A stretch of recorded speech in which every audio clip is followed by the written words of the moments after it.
Mr. Speaker. I call Todd Muller. Thank you, Mr. Speaker. I rise to speak in favour of the Environmental Reporting Bill. If I could have the House's forbearance for perhaps 30 seconds or so, I do want to acknowledge in the context of local government and environment the good work of Tauranga City Council and staff in response to the tornado that hit my electorate late Thursday. I saw there an example of what actually happens when you have a natural event of some magnitude and the impact that has on individuals and families, and it was a very distressing scene amongst a couple of dozen of homes who were dreadfully affected that Friday morning when I walked around and saw them all. But by lunchtime, most of the obvious effects had been cleaned up and cleared up. And that was a great example of a local government working in tandem with their community. And I do want to put that on record to acknowledge Tauranga City Council for what they did there. Well done. And you can also see actually the best in community collaboration when they coalesce around an idea that is supported by good data. Mr. Speaker, I think we're seeing examples of that around the country at the moment as various councils reflect on the obligations that have been imposed on them by the National Policy Statement of Fresh Water. A superb piece of reform that this government brought in over the last few years that requires real action with respect to water quality improvement. Those conversations have begun around the country.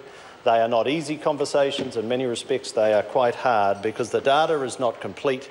The various trade-offs that are required to get streams and rivers to mahinga-kayable, to drinkable, to swimmable, is very challenging for communities, particularly when they don't have that full, complete data set. But it's great to see that that is underway, and it is a real achievement of this government, and I appreciate there are few on the other side who would give us any credit for this.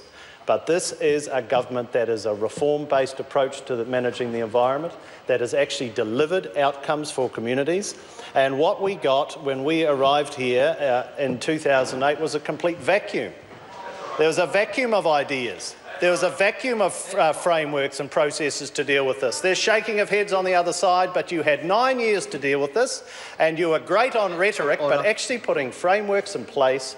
So the Green Party and Labor are great on rhetoric, but in terms of putting frameworks in place that are enduring, that gets results, does not happen on the other side. It happens on this side, and it's great that the Honourable Nick Smith's in the House today to get some acknowledgement for this side from the reform agenda that he and Amy Adams has driven through over the last few years. It's easy to forget, Mr. Speaker, that in that time, 2008, you could take water without needing to measure it. There was no national policy statement of fresh water. There were no national objectives frameworks. There was no land and water forum. No framework to enable stakeholders who only ever saw each other in the courtroom to actually sit around a table and say, how are we going to deal with this? How are we actually going to progress this debate in a meaningful and enduring way? And that is what this party in the leadership of Nick Smith and Amy Adams has brought to the table. And this is why, Mr. Speaker, this environmental reporting bill is so important. And it builds and continues on that 7 years of reform that I touched on. And as my colleague, the great Matt Ducey from Waimakariri, what a fantastic MP, and what a great part of the country that is. As he noted only moments before, that we are one of the few OECD countries that currently don't require independent reporting, as has been mentioned, and I think this obviously is going to be redressed shortly with the passing, hopefully, of this bill. But I do want to make the point that it reflects a party philosophy on this side of the House around progressive transparency. You saw that many decades ago with the Financial Reporting Act, but as mentioned by, I think, Nick Smith himself when he spoke to this, an example more recently is the national standards. We've heard again from Matt Ducey earlier in terms of the EPA as an example, and of course the various better public service targets that we have in place. This is a party that says that unless you can measure it, you can't manage it. So forget the nice rhetoric, put frameworks in place that enable you to measure it, and then from that evidence base you can drive improvement forward, and that is what we are doing here in this case. In short, Mr Speaker, with respect to this bill, we are not the party of hollow rhetoric. The other side certainly is, and I'll come back to that shortly. Essentially, Mr Speaker, to protect our environment while enjoying and encouraging economic prosperity, we need to be able to have an honest debate about the interactions between the environment and the economy, and have a clear picture of the trade-offs and opportunities that are in place and that are on the table, and the impacts particularly of the choices that we make. And any argument that presents only half that picture is a very undercooked argument indeed, and that is why the Environment Reporting Bill is so important and a key piece of the reform agenda that we have driven in this space to enable an evidence base to build over time to enable those conversations to be deep and have some meaning so communities can reach the right considered outcomes. I think it's appropriate that we have very clearly specified the domain areas of water quality and air quality, biodiversity, and of course managing our oceans. And the approach of being real specific in terms of the pressures on those particular environments, the current state of them, and particularly the impacts of various approaches, allows you to take a broader view of these issues.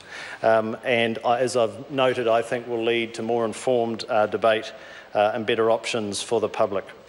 And I think it will be very helpful that we have the 3 yearly synthesis reports to enable some trend analysis, and I'll touch on that shortly. What's very important, Mr Speaker, that has been completely lost in some of the nonsense that we've heard on this debate over the last half hour and certainly a couple of weeks ago.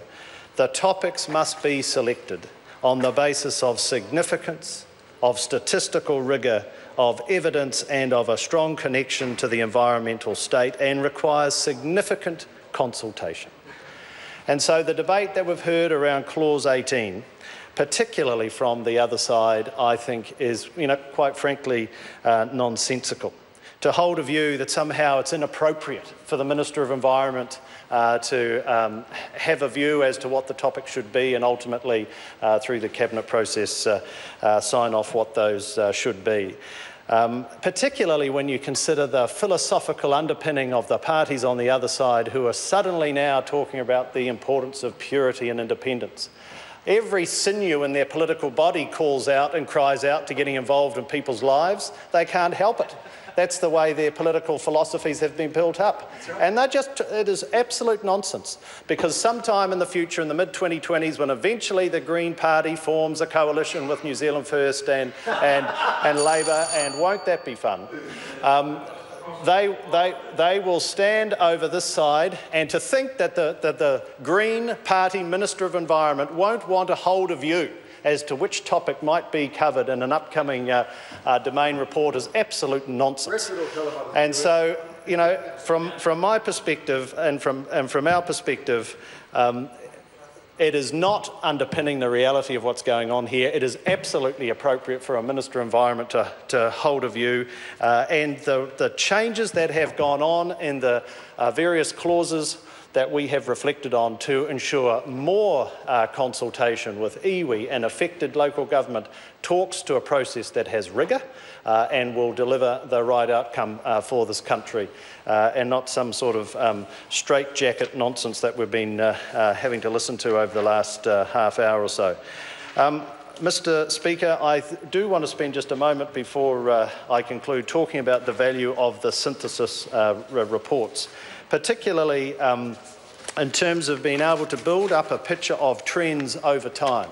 I'm sure that when the first domain reports come out, the reporting will be very binary. It'll be black and white. I suspect on one side all the negative connotations will be pumped up, and perhaps on the others we'll be talking about the positive inclinations of what those reports say. But the real value for me, Mr Speaker, is what that will say over time, because it shows trends in performance and improvement, trends in terms of where the pressures are building. And if you you are really true about building an environmental picture that can inform public policy and community discussion, then that's where the value is, and that's the value that's inherent in this bill that deserves acknowledgement and, in my opinion, deserves support.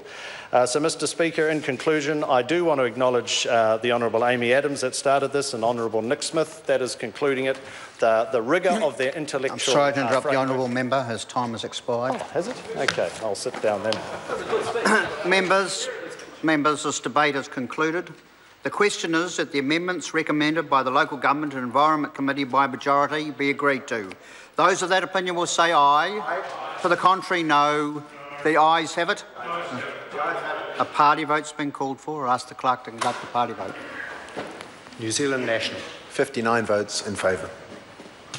New Zealand Labour. 32 votes opposed. Green Party. 14 votes opposed. New Zealand First. 12 votes opposed. Māori Party. 2 votes opposed. Act New Zealand. 1 vote in favour. United Future. 1 vote in favour.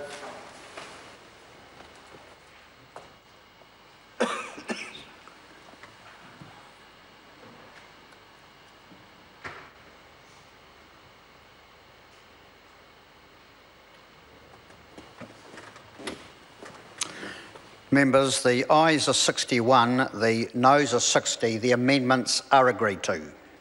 The question is that the motion be agreed to. Those of that opinion will say aye. Aye. To the contrary, no.